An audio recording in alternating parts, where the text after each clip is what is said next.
RB, le quartier RB, et plus précisément les cités Saint-Jean, sont situées à la périphérie est de Clermont-Ferrand. La terminologie quartier d'RB est confuse et à géométrie variable. Ce vaste territoire semble souffrir d'une image péjorative, probablement due en partie aux caractéristiques peu valorisantes du site et aux occupations successives de l'endroit. Au vu des éléments historiques recueillis, cette grande zone marécageuse aurait accueilli une léproserie au Moyen-Âge, un point de concentration des ordures de la ville, un camp de prisonniers. Au lendemain de la Seconde Guerre mondiale, la France se reconstruit. Désormais, il s'agit de pouvoir accueillir et loger la main-d'œuvre venue d'ailleurs pour aider à la reconstruction du pays. Les premiers camps de Clermont-Ferrand symbolisent l'arrivée des premières vagues d'immigration maghrébine, principalement algérienne, mais pas seulement. Devant la rudesse de l'hiver 54, des décisions de relogement sont prises à l'égard des populations du camp A, dans lequel sont regroupées 140 familles. Des enfants y seraient décédés durant l'hiver. Les familles s'installent progressivement dans les cités Saint-Jean, construites sur le terrain adjacent des futurs abattoirs, qui verront le jour 12 ans plus tard.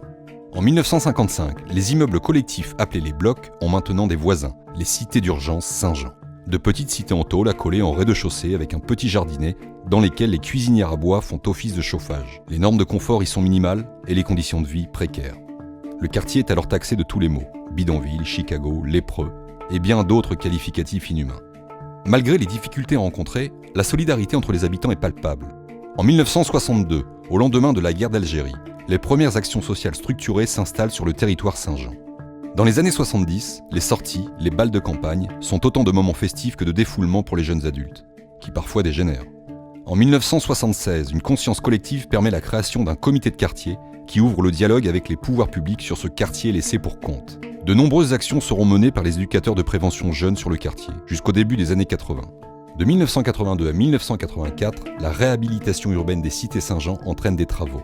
Après quasiment 30 années d'existence, les cités Saint-Jean découvrent enfin l'eau chaude et la première cabine téléphonique est installée sur le quartier. En 1985 est créée l'association Les Enfants de l'Espoir, qui organise l'inauguration des cités en présence de M. Roger Quillot, maire de l'époque, et M. Serge Godard, qui lui succédera. À l'époque, la population semble satisfaite de ces améliorations, mais regrette néanmoins l'absence d'équipements structurants, d'un terrain de foot par exemple. Jusque dans les années 1990, RB préoccupe les autorités par sa violence et sa marginalité. Situé en zone urbaine sensible, sans commerce, sans administration, ce quartier isolé et excentré ne jouit pas d'une réputation positive. En 1995, une nouvelle association voit le jour, RB Agit, qui réclamera en urgence des travaux d'isolation et de sécurité pour les cités. Dans les années 2000, le quartier compte environ 1000 habitants, parmi lesquels on comptait Madame Fadela Amara, secrétaire d'État, Madame Fatima Chenouf, conseillère municipale, Monsieur Salim Mechkoun, champion du monde de boxe, et bien d'autres encore. En 2009, tout s'enchaîne, le projet urbain Éco-Cité Métropole voit le jour. Dans la foulée, Saint-Jean est retenu comme site d'expérimentation du concours d'idées Europan 2011. En 2013 et 2014, une page se tourne. Les habitants des cités sont relogés les uns après les autres sur d'autres quartiers. Aujourd'hui, en 2015, les cités sont désertes. La démolition est en cours.